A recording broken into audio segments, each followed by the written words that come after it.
Okay, it looks like our attendee uptick has kind of petered out, so we'll go ahead and get started. And of course, people can join as we go. Welcome. As I said, my name is Meredith Del Monte. I'm a librarian over at Harrington Library, and our topic for today will be bullet journaling basics. So this will be a pretty fun topic. We are going to be touching very lightly on it. It is a very robust world of journaling that you can get into, but we're going to cover some very basic setups for your journal if you decide to do this, and talk a little bit about the ideas behind it. So first, how is a bullet journal different? So I don't know about all of you out there, but for me, journaling has always been a bit of a challenge. You have the idea that you're writing in it like a diary. It's long paragraphs of how your day went, and that's a lot of pressure. Bullet journaling is more of a method of collecting important information and keeping it in a single, easily accessed location. So anything from your to-do list to what you're planning to important information that you need to know, like trip itineraries, you can all keep those in one location. It has a bit of flexibility. So unlike a pre-made planner that has your month spread out and your days spread out in a very set fashion, you can create spreads at any size that you need and any design. And you can put them in any order. So that gives you a lot of options for how you use it and how you develop it. It's kind of a growing organism, much like the rest of your life. And then the quote I have on here is, it's a mindfulness practice disguised as a productivity system. So it doesn't just help you keep your daily routines and your months and years in order, but it's also a point for you to look at what you've got written down and decide how important it is to you to do those tasks. So if you have a task that you keep putting off and putting to the next day and putting to the next day, it's a reminder and an opportunity for you to say, is this something I really need to do? And if so, what do I need to do to make it happen? So that's a little bit of the mindfulness practice side of things. And that quote comes from the website for the creator of the current bullet journaling model that's out there. His name's Ryder Carroll. He's got a book written on it that gets really in depth based off of how he came to this system. So what can you use a bullet journal for? So first off, most easy to recognize source that you can use it for is as a planner. You can use it to keep track of events, birthdays, important events, trips that you're going on, business meetings, whatever you need to do. It's also great for if you're in school, keeping track of assignments. You can use it as a journal for daily reflections or for note-taking. So anytime you have an important event occurs or a big change in your life, like you moved out, you can keep track of that. Also list keeping, so great for to-do lists, packing lists, like I said, lists of things you want to read. And then a big thing that's out there is it is a great creativity outlet. Now, I don't know how many of you have seen the pictures that are out on Pinterest and on forums for this, but there are a lot of very creative designs that are out there, and that can make it a little bit intimidating when you're thinking about getting started on a bullet journal. But it also can be as simple as you need it to be. You can keep it bare bones, very minimal, just the facts. So it's very flexible format for you. All right, so moving on to the first important part, supplies. So that's a great question I just saw here. Where can you buy bullet journals? Well, there is an official bullet journal on Ryder Carroll's website, bulletjournal.com. But the beauty of a bullet journal is it can be any collection of papers you want. You could actually make your own journal by stitching together some pages if you wanted to get really creative into it and really have it as a work of love. Or you could use a spiral notebook that you have laying around from a class that you took that you never wrote anything down in it. So there are a few things to consider when you are looking at a journal. you want to consider your budget and your goals. So if you want something that you're going to use as a creative outlet, you might consider blank pages because that gives you a lot more flexibility for design, or a dot grid, which is very, very popular. The nice thing about the dot grid, which is exampled up here, is it gives you the precision of grid paper without having the rigidness of all of those lines. This example up here is actually a lot darker in dots. As a traditional grid paper, the dots are very, very light and are just kind of used as guides. So you can really get very precise in your design or precise in making grids and charts and that sort of thing. But it still has kind of the look from a distance of a blank page. Or you can use just lined paper if you're expecting to keep your journal very simplistic. Other things to consider is binding. So if you have a spiral, it works really great for laying it flat. But if you have any designs that are, or any spreads or layouts as they're called, that are going to cover multiple pages, then you'll have a gap in the middle, and so it won't look as put together.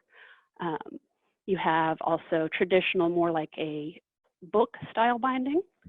The downside to that is it's a lot harder to get it to lay flat, though there are journals that are made with a kind of a design that lets them lay a little bit flatter. Or you can get little inserts that go into a travel journal. And a travel journal is basically a cover that has some elastics, and you put these smaller inserts in there, and you can change them out and keep the cover that you carry with you. So that has a lot of flexibility for if you want to keep your work information and your home information and your school information separate. Or say you wanted to have a notebook specifically for your lists, whereas you wanted another one for your journaling of your daily life activities, you can kind of pick and choose on that one. Size is also important. If you're wanting to carry it around with you everywhere, it's going to need to be small enough that you can fit it easily in your belongings, but not so small that writing on it is really hard. And then finally, paper quality is also very, very important. If you are wanting to get artistic, you're going to want to stick with something with thick paper. For example, in this picture here, that's a mixed media on the top. It's a very, very thick, almost cardstock-like paper, which is great if you're wanting to, say, actually paint in watercolors. But if you're wanting to just do more traditional style journaling, you can get some paper quality that's thick enough that it doesn't bleed through, but not so thick that you're going to have, only a few pages in your journal. So moving on, next important supply is going to be, of course, I jumped, there we go, is the creative tools, what you use to put stuff down in your book. And there's a lot of options for that. Pens, there are so many varieties out there. And a lot of this is going to be kind of a trial and error with pens, especially when you have a brand new book, trying to find something that will write on your pages without bleeding through and be the thickness that you need. My personal suggestion for testing out pens is there's a lot of great stores like bookstores and supply stores that actually have pens out that you can test on little sample papers. That's a great way to kind of get a feel for what it's going to be like. You can use traditional fountain pens, you can use ballpoint pens. All of these impact how they write on the paper. A super important tool to have is, of course, the ruler, and this is really useful if you're wanting to keep your lines nice and crisp and your layouts very lined up. Any ruler works, but I've found that a 6-inch ruler is very handy to have because it's nice and compact. And for your standard size journal, it covers from the top of the page to the bottom of the page just fine. Then you can get into the creative, decorative side of things. There's colored pencils, of course, of all varieties. If you go with the Prismacolors, those tend to be a bit more smudgy because they're meant for art where you blend. Your traditional Crayola colored pencils are great for if you're not too concerned about, if you're wanting to keep your colors very separate, they don't blend as well. So it's a good way to go. Washi tape. So if you're not familiar with this, it's basically like masking tape, but with lots of brilliant colors, designs. They put foil on it, all sorts of shapes that come with it as well. Here's some examples of my own personal collection. You can get them in all sorts of thicknesses. They're great for a little accent on a page, or if you want to use it to be kind of like a dividing line on a chart that you're doing. And the nice thing about those is they go on in a straight line. No matter what you do, you don't have to worry about getting it that perfect straightness. You just put the tape down and you're set. And then of course, markers. There are all sorts out there. They have just a huge variety. Now, something to consider with markers is they tend to bleed through pages a little quicker than pens do. But there are some options out there, like these midliners that I have shown here. They're like highlighters, but not quite so fluorescently bright. They're great for making little accents or highlighting important information. All righty. Now, getting into the techniques. So there are actually some basic techniques that go into bullet journaling. You don't have to use them if you are not a fan, but this is kind of the foundational structure for a bullet journal. So rapid logging is the technique where you write short, simple entries that are just quickly jotted down and in the moment, usually. You can also, of course, do it when you're starting your day or ending your day, setting up your journal. But it's just, as you can see in the picture over here, just very simple, quick information. So for example, say you broke up with your boyfriend. Now that's an emotional subject. In your rapid log, you just want to put the very basic facts. It would be, broke up, had to move out, or, something like that. And later you could go back and write about your emotions, but the idea is in the moment, you just make a note of it and you deal with it. It's great for if you're using it to plan out your days, because it's very much like a basic schedule. You can write where you're going, what you're doing very quickly. And then the best way for organizing the information in this setup is using the bullet journals, bullets. So a bullet is the little dot here, and that is used for any tasks that you have. These are the things that you need to do. And then if you have an event, that is marked with a little box that indicates that it has a date-related activity. So be it a whole day activity like somebody's birthday, or something that has actual time and place that you will be attending, those are marked with a little box or a little open circle. Your choice really on what kind of notation you use, but it is noted separately. And then notes are basically anything else that don't fall into the first two categories. So any observations, thoughts about the weather, anything like that, you mark with a note. And those are traditionally done with a little dash mark. We'll get into more of the symbols that are used and the key that we'll be using for our basic setup today. And then the final technique is migration. So this is the idea that what you put down doesn't have to actually be done on the day that it's written down. This gives you a lot of flexibility in what you write in your journal, because you don't have to go, oh no, am I going to actually do this today? Write it down, and then when you come back to it, you can decide, are you going to migrate it to your schedule, which is plan it for a later date, or are you going to put it, just a day or two forward where it doesn't actually need to be scheduled, and that would be migrating it forward. So we'll get a little more into that when we look at the actual spreads that we have set up. All right, so our first spread, which is kind of a loose term for this one, is the title page. This is entirely optional. This would be at the very beginning of your journal, and it just is noting what your journal is being used for. It's kind of a place to be creative. In my journal, I don't actually have one, mainly because I thought I would do something and set it aside as a blank sheet and then never came back to it. So obviously it wasn't super important to me. But if you're wanting to use it as a creative outlet, it's a great way to really set the tone for your journal. You can make it super simple. This is kind of a simple design here, and it's a little more complex because it's got the little design there, but you could keep it just bullet journal for the year that you're doing it. And it's kind of designed to be a reflection of you and the intention of your journal.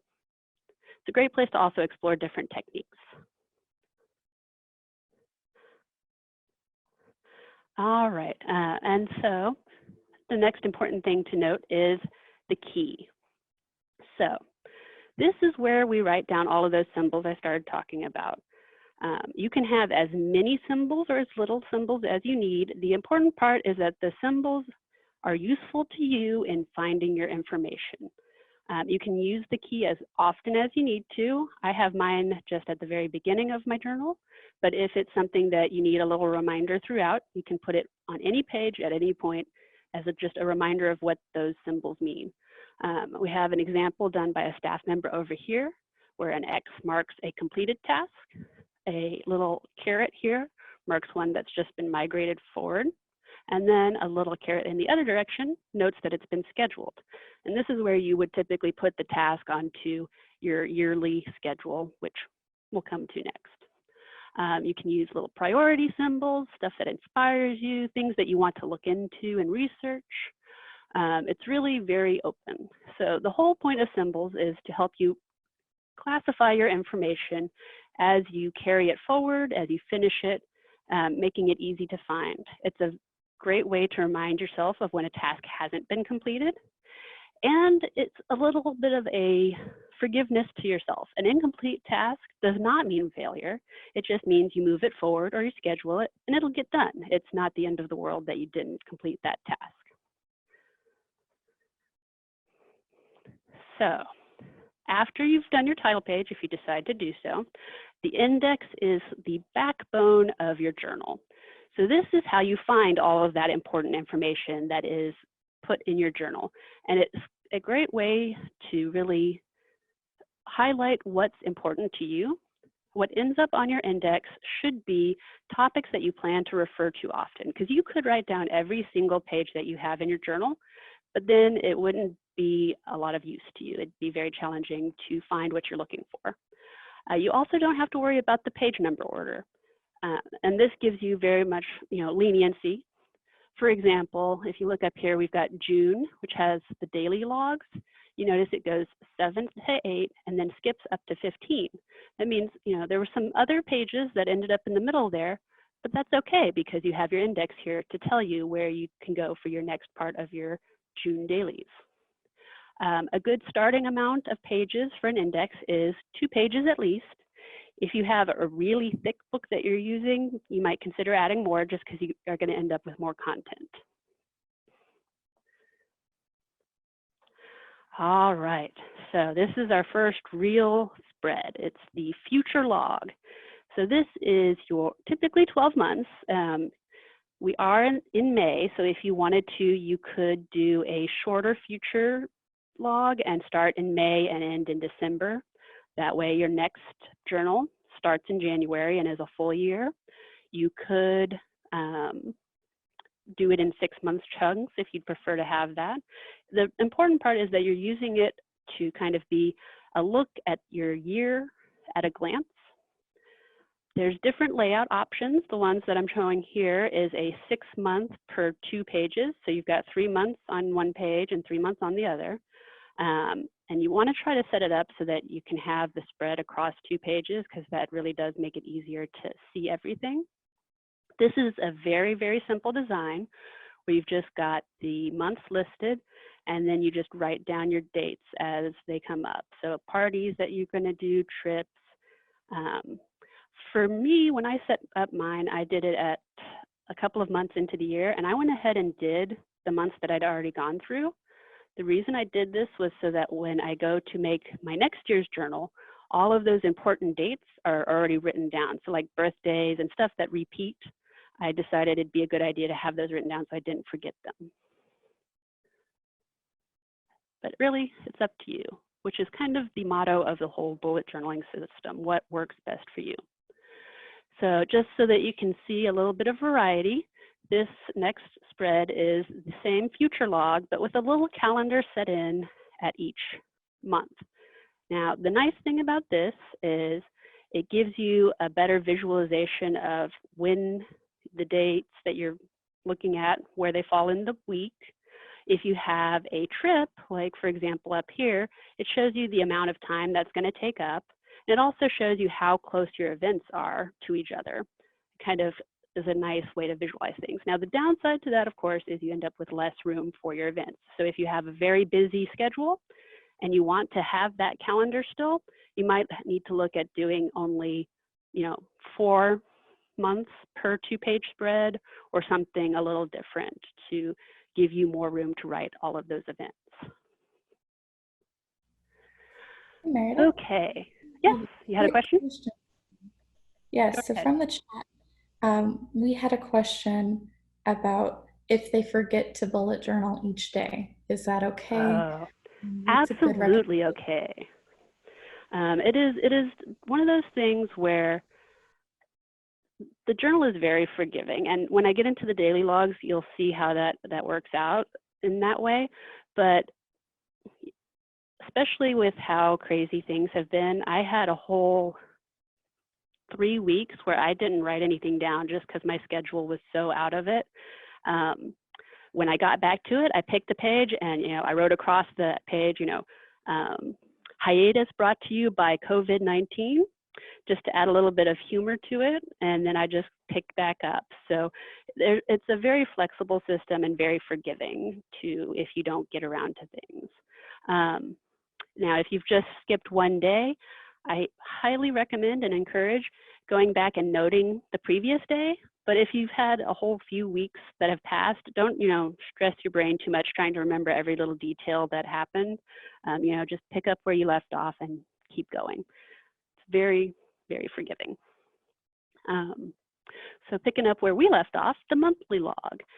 So this is just a zoomed in look at your month. You set it up at the very beginning of the month. For those artistic people, you might want to get started a little early and set a few pages aside for the month that you're finishing to do your fancy design. This right here is a very simple design. It takes only 30 minutes to set up at most if you have a ton of things you want to enter. If you have a few things, you could get it done in like 10 minutes flat. The nice thing about this particular setup is it is so simple. The downside is, it doesn't have a lot of room for if you have multiple events, but you can just kind of list them out to the side or draw little arrows up to the days that you do have things that are going on. There are other options out there, and at the end of the presentation, I have some pictures that I can share with you for inspiration if you're interested. I'll ask at the end and we can go from there. But this is basically your reference point for your month, and you add to it as the month goes. So if you have an event that you schedule for later in the month, you write that down here and you reference it. For this one, it's a monthly log on one side, and then whatever you want to do on the other page over here. We kind of suggest a task page just because it's a great place to gather tasks that you want to accomplish that aren't scheduled. So say you want to clean out your garage, you're planning on getting that new picture for your passport, things that you want to do that month that don't have I'm going to do it on this specific day. You can put those as little bullets on the other page over here and then check them off as you go or assign them to days as you decide when you want to do them. Also a great place to re-enter your key if you wanted to keep that as a running thing. So the daily spread. Now this one, because there's so little on it, it looks like they did it all at once. But the idea of the daily log is you create it literally daily. So in this simple setup, you would just draw your line after writing, your title up here, June daily log, write your day, and put down your tasks for the day. I personally set mine up at the end of the day previous to the one I'm setting up, just because I'm a night owl. That's when I really can gather my thoughts. But if you're a morning person who wants to kind of have a fun activity to do while you're drinking your morning coffee and getting your day started, you can definitely set up your day at that point. And so you write down all of the tasks that you've already know that you're going to do and make notes there. And then as your day progresses, you can add tasks that you accomplish. You can add events that you end up scheduling that are later in the day. And you can make notes of stuff that occurs.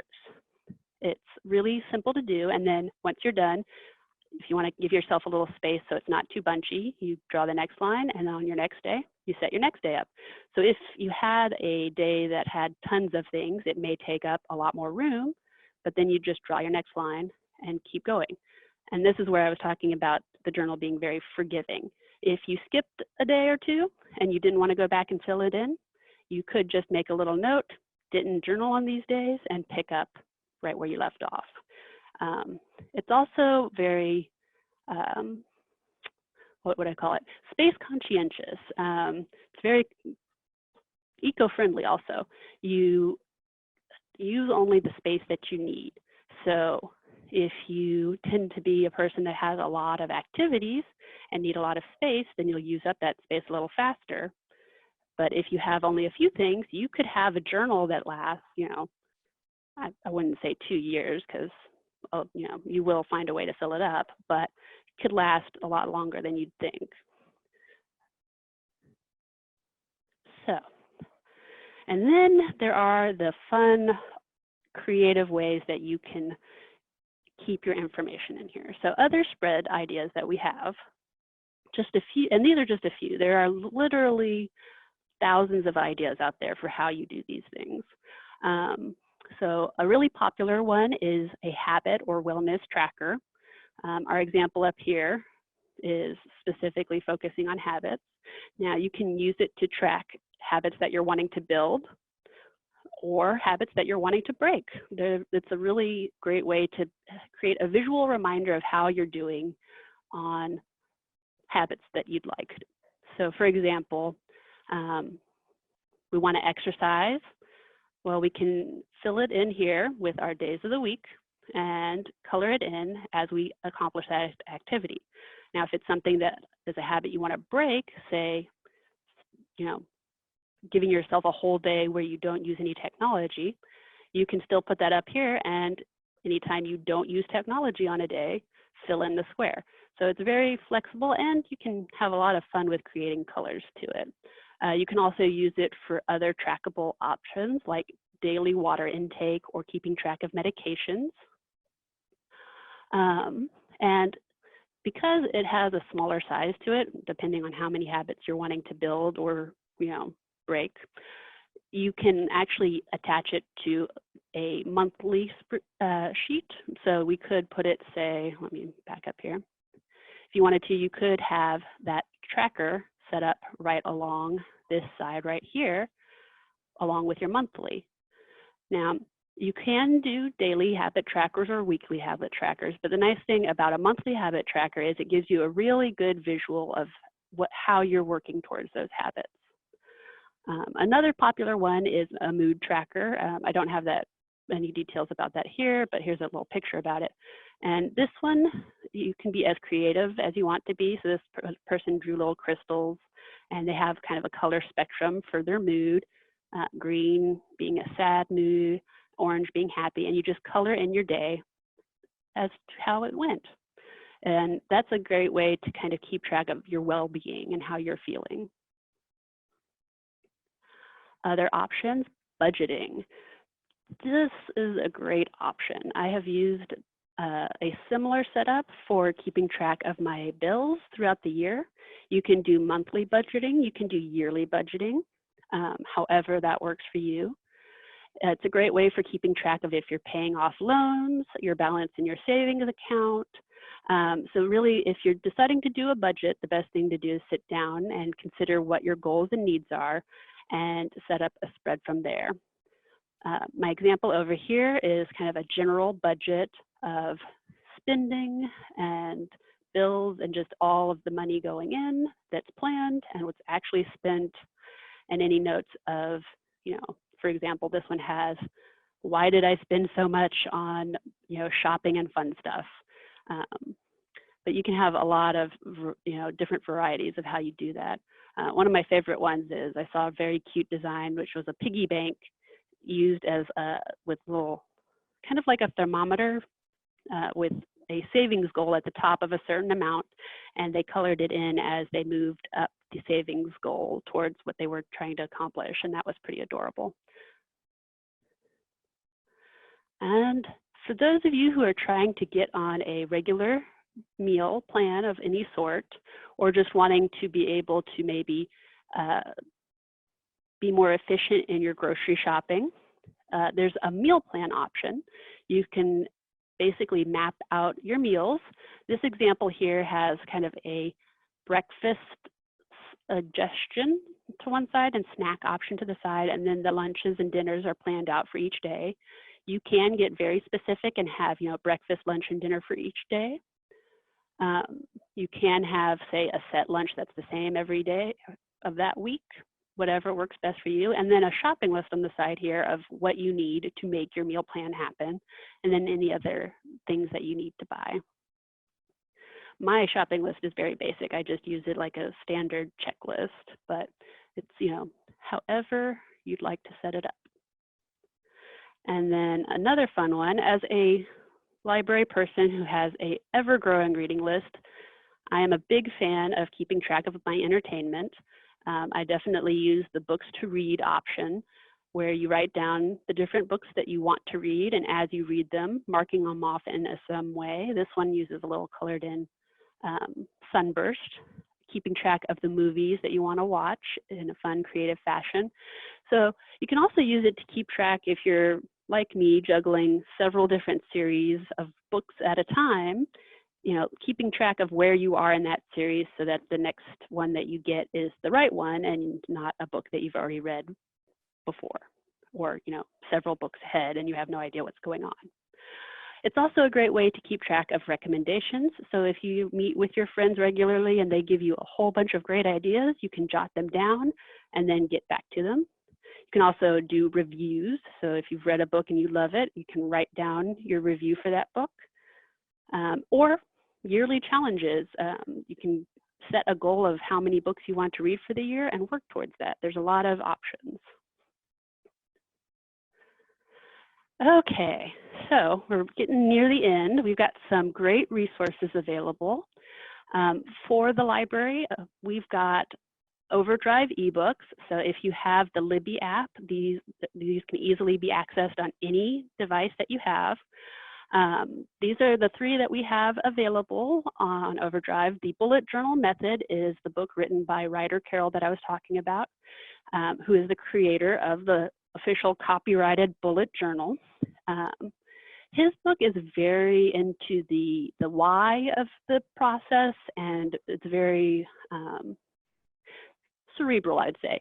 It's talking a lot about why you do the process and how to do the process. Great for if you're really wanting to get that rapid logging down to a fine art.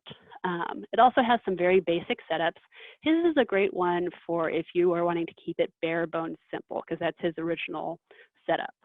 The one that I used to get myself started actually was the Dot Journaling, a Practical Guide. This one has a lot of different spread options and kind of some pros and cons to the different designs, and also some good explanations for how things work. I found it to be a very easily accessible resource for understanding the ideas of bullet journaling.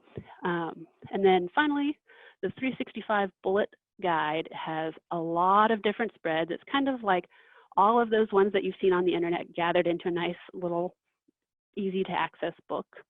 So these three are available, and you can put them on hold if they're currently checked out.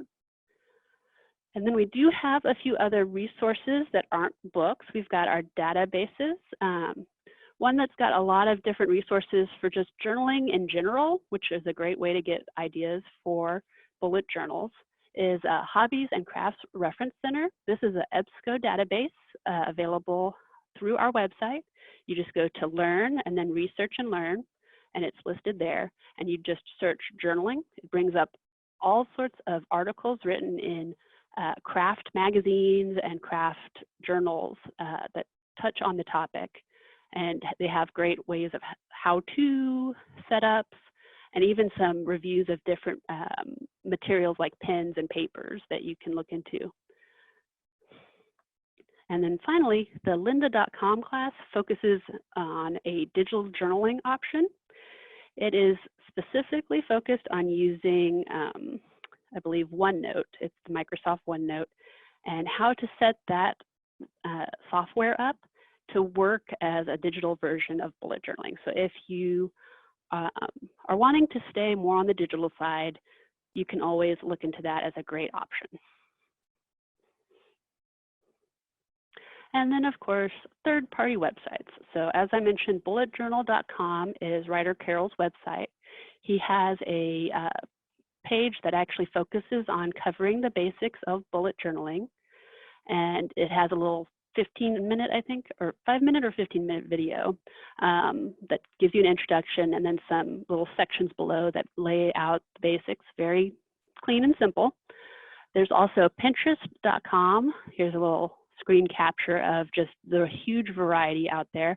You can search bullet journal, and then you can look for layouts, doodles, inspirations, weekly spread. You can narrow it down to monthly. You can just really go all out in getting ideas and inspiration. And then another great resource that I use a lot is reddit.com. There are several, it's basically a forum if you haven't used it before.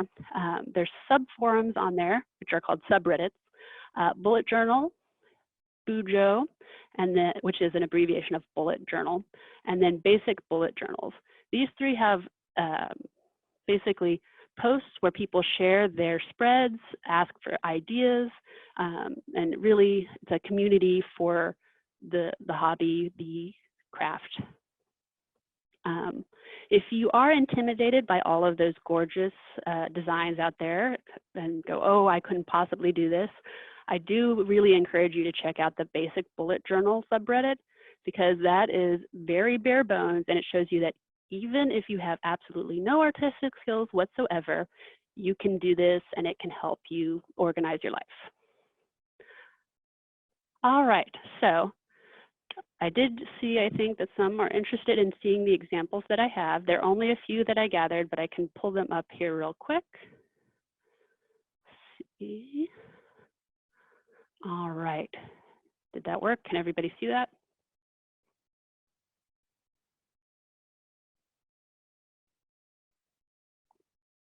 Okay, good. So I just kind of laid out my examples in kind of the similar order that we just went through our PowerPoint. So I'm just going to talk through them, and if you have questions, feel free to ask. So this right here is an example of just a very basic, almost traditional style index. It looks much like you would find in any book, so you can definitely do it this fashion. The downside to this is that it ends up limiting your space and how many pages you have. So if you end up adding more pages later, it can get a little messy, but it does look very nice. As I talked about keys, you can basically get as creative as you want with how you do your keys. This person decided to do a to-do, an actively doing, and a done. And this is great if you have projects that don't get done in one day and you want to keep track of them.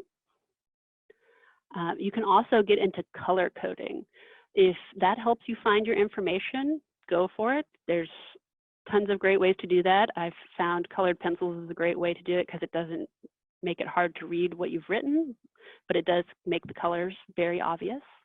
This one here, they've gone all out, but you know, if you just have a few things you want to note, you can make note of those.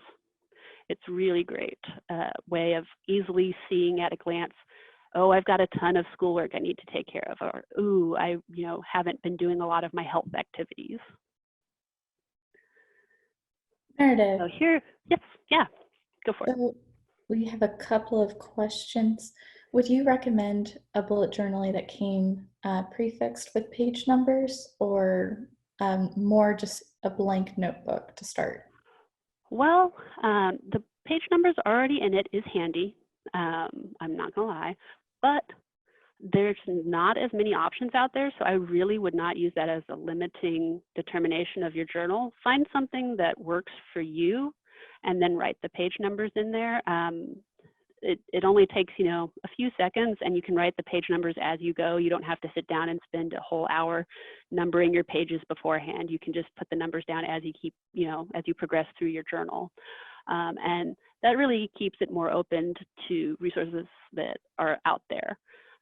Now, there are some great journals that do have the numbers already in there, but like I said, that does limit what you could use if you went that route. And then I think I see one that says our index is necessary. I would say yes. Now, it depends on how you're using the journal. So, if you find a way to work without an index, that's great. But the idea is that a bullet journal is very flexible. So you could be in the middle of your month doing your dailies and you decide, oh, I really want to have a packing list for that trip I'm about to go on. Well, then you can just put that packing list right there on that next page. And because you have an index, it's easy to find it. If you didn't use an index, you'd have to be a little bit more thorough in planning beforehand so that you could keep that packing list in an area where you could find it easily. Otherwise, it would get lost in your pages and pages of other things that you have. I'm reluctant to say absolutely you have to have an index, because the whole point of bullet journaling is it's flexible, but the index really is what makes it a easy to access resource, so that your information doesn't get lost in the pile of lists that are in there. So the image I have up right now is another option for future logs. So the one that we looked at on the PowerPoint was a horizontal layout, but you can really go any direction with your journal. So like this one does it vertically, and it has every single day listed out for the month. Now this is really great to have if you want to have that visual, but again, it does cut into your space. So if you had a whole bunch of activities on one day, you'd have to find a way, like drawing little arrows up to it, to make it clear. But you can definitely make it very colorful. They used the little highlighters here, or I guess, my bad, the midliners here to note the weekends so that they could keep track of that. It's very simple, and honestly, you don't have to have a lot of artistic skills to set this up. Another question? Yeah. So Tamara would like to know if you have any tips on how we can convert our current planners to a bullet journal. She has one with lines, but she doesn't necessarily need to input information daily like it is set up. Okay, well, that is harder because it is very much set in stone when it's already set up like that. I would say it's one of those things where what you could do is, if you wanted to get creative with space that you didn't plan on using and you didn't mind it getting a little bulky, you could definitely create something on another piece of paper and then paste it into your page. On the note of pasting things in, you can actually use paper to cover up mistakes that you've made. You can use washi tape for that as well. And also a great idea is if, say, you have a whole spread that just went sideways and you're like, oh man, this didn't turn out like I liked it at all, you can always feel free to put some glue on that page. I would recommend, a paste that doesn't get too watery, and glue those pages together. Now, it would make it a little more rigid, but it is a great way to, accept that you will make mistakes and then cover them up. So for something that's already set up, you can at least use the rapid journaling style to, keep your information noted. And then if you, like I said, if you don't mind a little extra work, you can definitely set up lists on a separate piece of paper and then just paste those inside. Some people use sticky notes as well. So if you wanted to kind of use sticky notes as a way to cover up that space that you didn't end up using, you could definitely try that out. I also recommend looking around online to see if there's any suggestions out there, because I'm sure there's lots of people that have come up with creative ways to retailor a journal into something else. Um, so the picture I have up here right now is another approach to monthly, which is a little more reminiscent of traditional planners, where it's got the actual schedule and you write your information in the little squares. And the nice thing about this is it keeps that traditional look, but while being a little more flexible. They've got, their wish list up here, their goals, their tasks, and stuff that they're waiting on, just to keep it on their mind. So that's a fun layout there.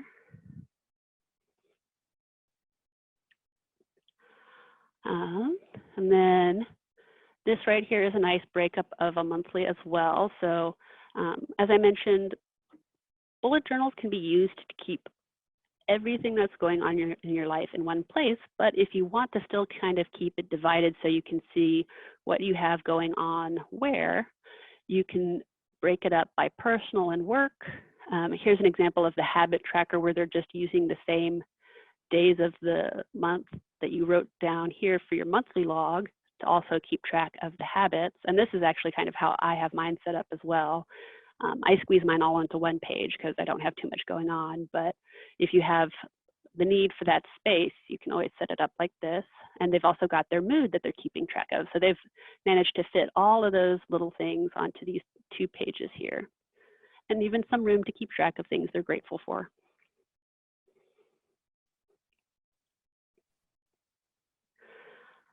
Here's a fun spread for the dailies. This one adds a little bit of creative flair. And also a really easy setup that you could have here, keeping track of the hours of your day. So you can see from 11 to 6 o'clock, they were sleeping, and then they have a color code for the different times of the day. And you can kind of keep track of your activity that way, just to see how busy you've been. And something else you can do, if you have a big task, you can always break it down into smaller tasks that you can keep track of. So like this one is reply to comments, and they're keeping track of they replied to their Facebook, Instagram, YouTube, blog, and then it's all done. And that way you can have progress without it being too overwhelming. So always keep in mind that tasks can be broken up into littler tasks that are more easy to manage. They also had fun here noting the weather that was going on with the temperature and the clouds. I do that just because it's a fun way to be creative and also, keep track of how the days are different. And this one's a whole page devoted to a single day. And if you have the stuff to occupy a whole page, please do go for it. This person used a checklist and then also a hourly schedule here, which is, something that may be super handy for if you've got a lot going on, or if you need to plan specific time for like studying, a little inspiration, and then some important stuff. And here you can see they used a sticky note. So the nice thing is these important tasks, if they don't get checked off, instead of having to rewrite them, they can just pull this sticky note off here and put it on their next day and carry it over. So that's one way to carry things over without having to rewrite them over again. Another question? Yes. So we have someone who would like to know again what types of pins you said at the beginning of the presentation. Oh, there are all sorts out there. I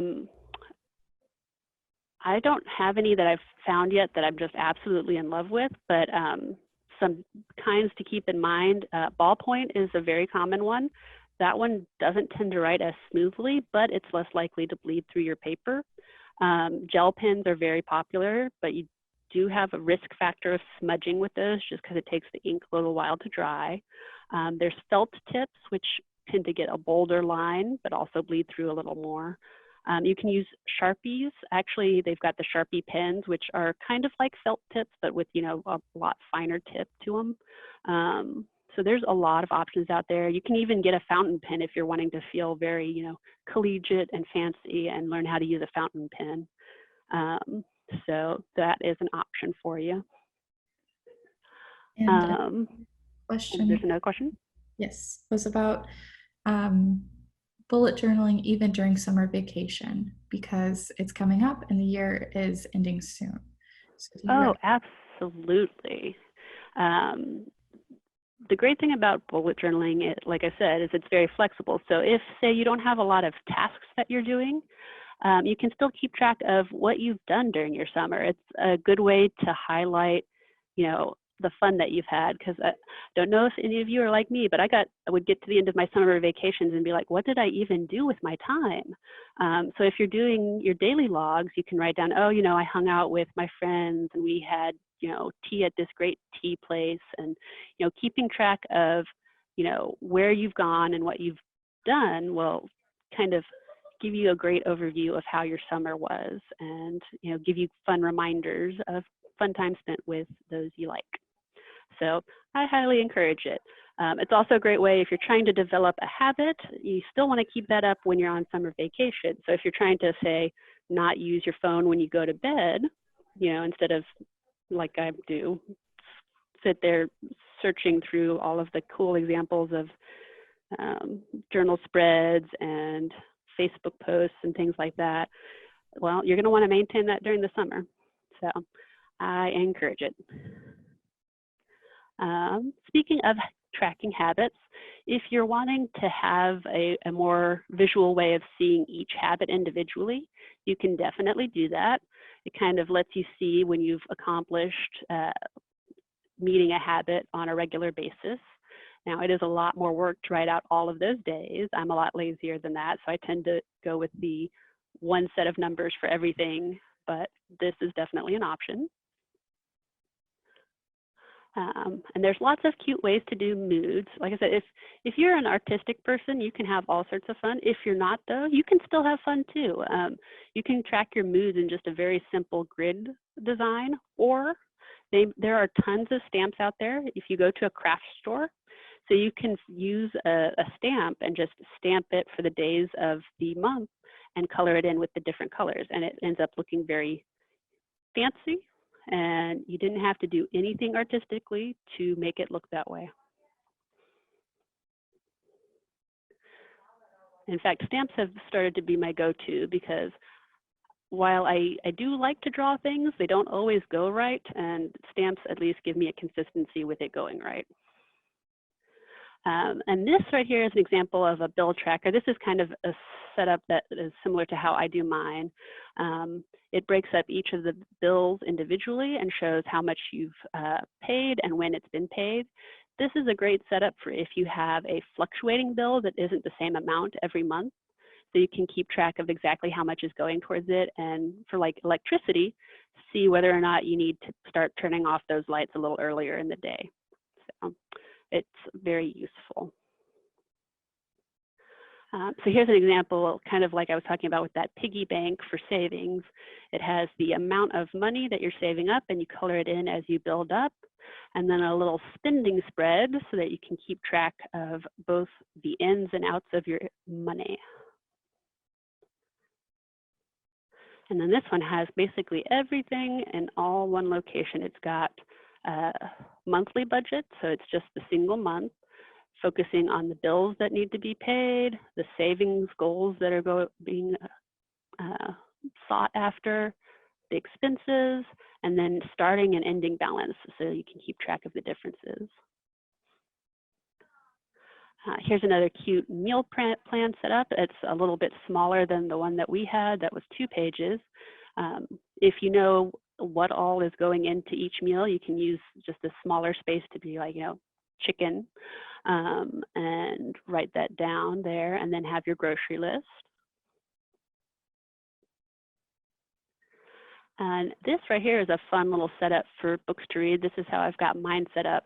It just gives it a little bit more whimsy for it. You write the books that you're reading on the spines, and as you finish it, you can color in the book. So you can have ones that you definitely know you want to read written down and keep track of those, and then finished reading. And then when it's all done, it'll be bright and colorful at the end of the year. And we didn't touch on chores, but this is a great place to keep track of all of those chores that you might need to do around the house. So this one has a nice setup that actually is, you know, you can color it in as you accomplish it. So this gives you kind of the checkbox satisfaction of being able to check off things that you've done. And then you can break down your chores into daily, weekly, monthly, and seasonal, and then even biannual chores. Or if you just want to have the list to remind you and you don't want to actually have to keep track of whether or not you did them, you can have a chore list similar to that last page, but with just a list. So it's easy to see what needs to be done. And we're getting to the end here. I've got some examples. This is an itinerary for travel.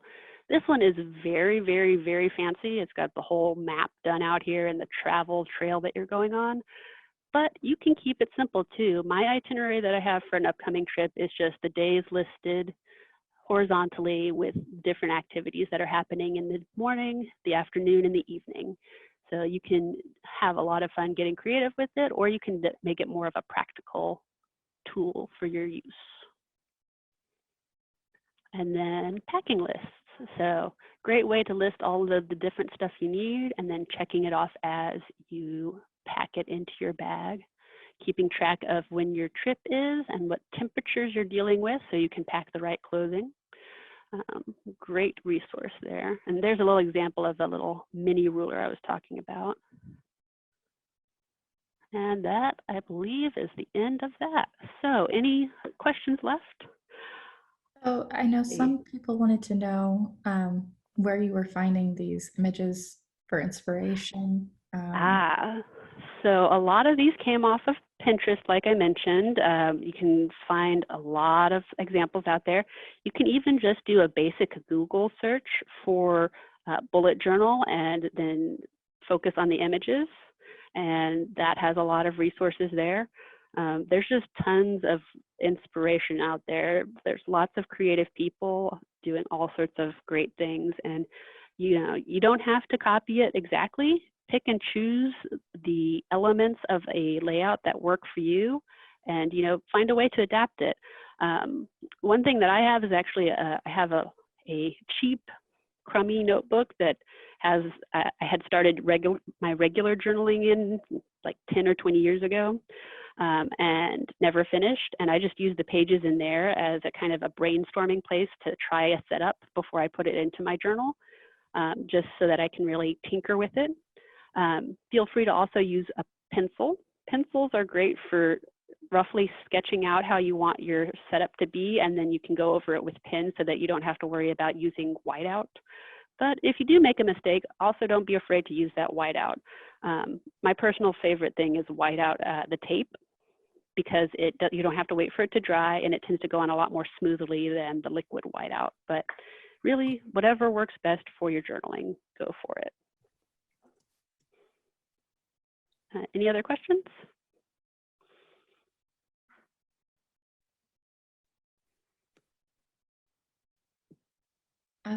Not that I can see, but if I've missed anything, please continue to type it in the chat. Yeah, and we'll hang out here for just a few more minutes, but if you are good to go, we're at the end. So I appreciate everybody coming and hope you got a little bit of a starting point to journal. And don't be afraid to start right now. I mean, yes, there is a future log that's the year, but you can start journaling anytime you want, and just have fun with it. Meredith, so sticky notes. I saw that one. About the sticky notes. If you have let's recommendations see where they can get that, as well as the Piggy page that was for the yes. Let me see. Budget, I believe. Here it is. Here's the sticky note one. So this one is just, a little cute dotted sticky note. As for where you can find them, all over the place, honestly. Craft stores will have them. A lot of craft stores, with how popular journaling has become, will have an actual section just kind of devoted to various journaling supplies. So you can find a lot of cute designs there.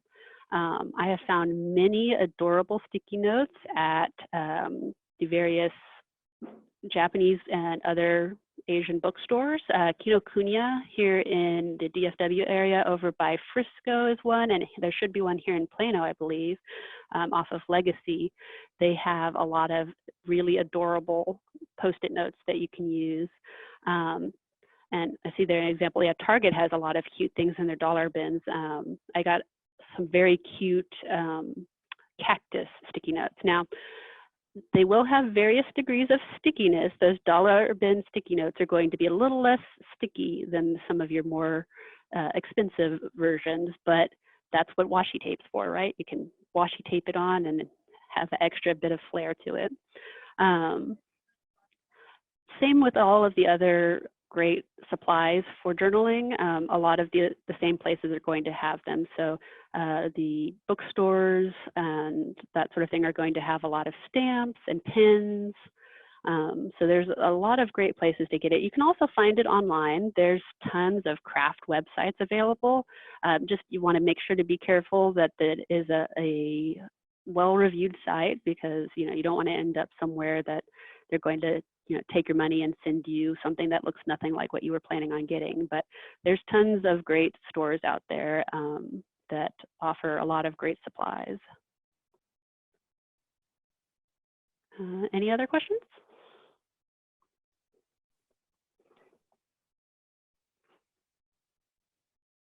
Yeah, and Daiso also has some great cheap washi tape too. In fact, from my slide, let's see if I can find it real quick. Way back at the beginning, just to give you an idea of the supplies. So these two right here are Daiso washi tape that I got. This little pack of thin ones here I got from Michael's. And then the midliners I got from Target. And all of these pins that you see up here, I've seen basically all of those at Michael's and Kinokuniya, the Japanese bookstore. So they're everywhere. Meredith, so another Yes. question we had was if you had a recommendation on a simple way to get started to ease into adding the system as they transition from traditional planners to this format. Well, I mean, depends. So when you say traditional planners, are you talking about like the schedules with the monthly setup and all of that?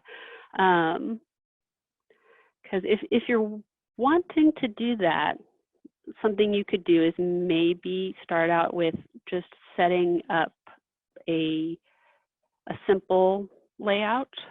So for example, let me see if I can pop back over to,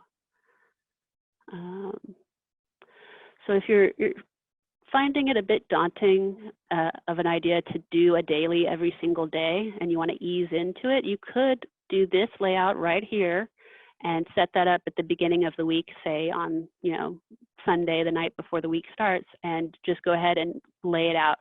It may mean that some of your days don't end up as full, and others you may have to cram in things a little bit, but it might be a little more similar to how you've done things in the past as you ease into it, so that you don't have to worry about, oh, am I going to be able to set this up every single day? So that might be a gentle way to ease into it. You could also look into, which, I mean, this basically is a similar idea, is doing weeklies instead of dailies. So if you don't find that you need to do a daily every single day, you can set up the whole week in advance, basically like I was saying on Sunday. And then say you have a really important thing that you do want to write about, well, set a little bit of page aside and write a more traditional diary style entry about it. So it's very flexible, so you can try to find what works for you. And if something's not working, feel free to scrap it and try something else. Don't feel like you have to stick with something that doesn't feel like it's working for you.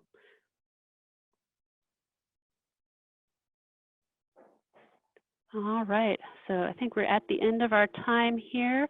If you have any more questions, feel free. I'm going to go ahead and type in the panel down here in the chat, if I can get my mouse to ride all the way down.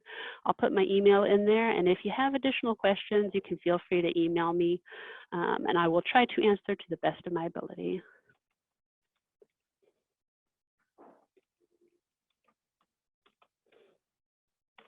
There we go. So I would love to answer any questions you have, and I definitely encourage you to check out those ebooks. It's a good way to really add to what we covered today and really expand upon it. So thank you for coming out.